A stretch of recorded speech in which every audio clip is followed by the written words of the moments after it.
മലിക് ഹാറൂൺ റഷീദ്, അദ്ദേഹം വലിയ രാജാവാണ്, ഒരുപാട് സമ്പത്തുണ്ട്.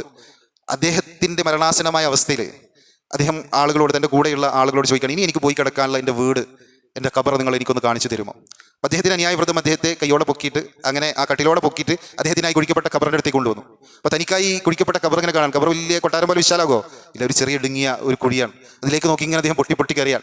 ഇനി ഇണതുണകളില്ലാതെ, മക്കളില്ലാതെ, കൂട്ടുകാരില്ലാതെ ഇവിടെ വന്ന് കിടക്കണല്ലോ എന്ന് ഓർത്തിട്ട് അദ്ദേഹം ഇങ്ങനെ പൊട്ടി പൊട്ടി കരയാൻ. എന്നിട്ട് ആ സമയത്ത് അദ്ദേഹം ആകാശത്തേക്ക് കരങ്ങൾ ഉയർത്തി പ്രാർത്ഥിക്കുന്ന ഒരു പ്രാർത്ഥനയുണ്ട്. പടച്ചോനെ, എല്ലാം നഷ്ടപ്പെട്ട്, അധികാരവും കൊട്ടാരവും എല്ലാം ഉപേക്ഷിച്ച് തനിച്ച് ഒരാളില്ലാതെ നിന്നിലേക്ക് മടങ്ങി വരുന്ന ഈ സാധുവായ അടിമയോട് എന്നും നിലനിൽക്കുന്ന അധികാരത്തിൻ്റെയും ആധിപത്യത്തിൻ്റെയും ഉടമസ്ഥനെ അള്ളാഹുവെ കാരുണ്യം കാണിക്കണേ.